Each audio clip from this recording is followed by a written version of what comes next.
All right, here's Lamar Jackson from the Complex Load Management podcast admitting that in the divisional round against the Titans, things went wrong for the Ravens because they maybe didn't take their opponent as seriously as they should. We taking it one game at a time, not peeking ahead. Mm-hmm. Like, that's what happened in the playoffs, and we end up losing to the team people had us favored over. But it's any given Sunday, you can't underestimate no team, no opponent, and that's what we did. So I'm looking forward this 2020 season playing the Browns first. Yeah.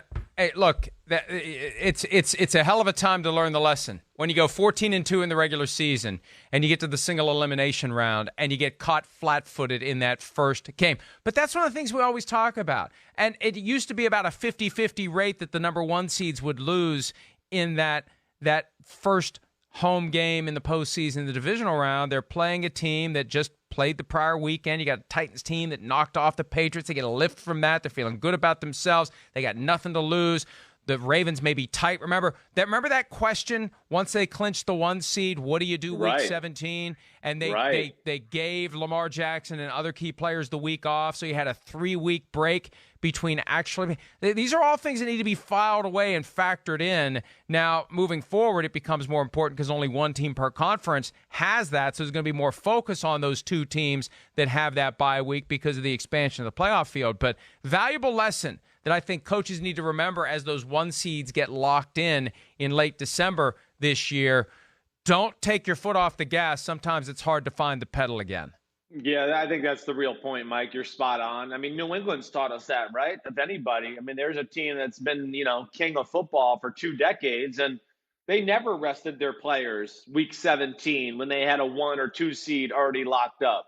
So, yeah, first off, I appreciate Lamar Jackson's honesty. I always think that's cool to hear from a football player.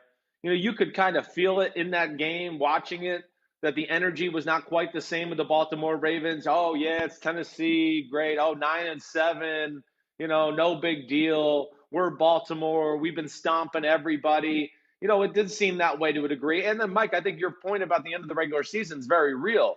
I mean, not only did they, lock up, the first seed and the home field advantage and all that, but really never had to play a team that was threatening to them down the stretch. That's right. Like, you look at their last 3 games, New York Jets, Cleveland Browns, Pittsburgh Steelers, when they didn't even play their starters in that game against Pittsburgh Steelers, they went 3-4 weeks in a row with not walking on a football field and not really feeling threatened or scared or not like, oh, can we beat this team? We better play our best. And I think between that and, yes, like you're saying, taking your foot off the gas pedal, and then them being just a hair sloppy in that wild card football game, it all, formed a snowball downhill, of course, and they ended up getting walloped 28-12. Yeah, and now the question is that you've got the time, and it's a different kind of an offseason, and you can't help but wonder, right? Because one of the things we always talk about, when you see an offense, a player, whatever, take the NFL by storm, the defensive coordinators that will be facing that team the next year go back to the laboratory, and they spend their time coming up with ways to stop that offense, to stop that play. Remember the Wildcat and the read option and how are we going to stop it? And they devoted their time and effort to stopping it. This year, when we hear all the various coaches say how much more work they're getting done at home and they can really focus.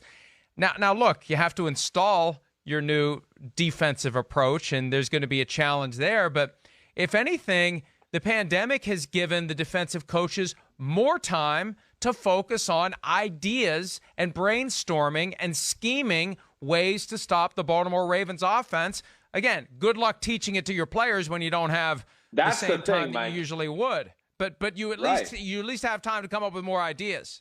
You do. And I think that's a great talking point or, subject to talk about anyways, because you're right. The coaches are going to have lots of answers, but where do you draw the line here, especially early in the season?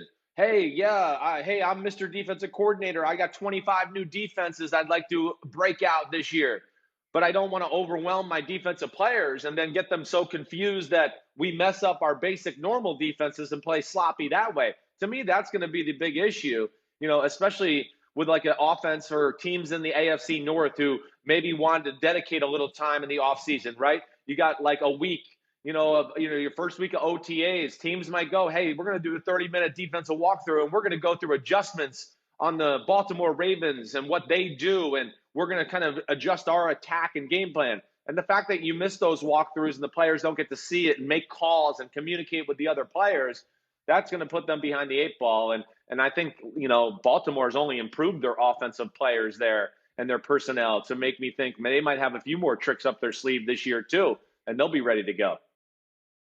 Hi, I'm Mike Tirico, and thanks for watching. Make sure to hit subscribe for the latest news and highlights from NBC Sports.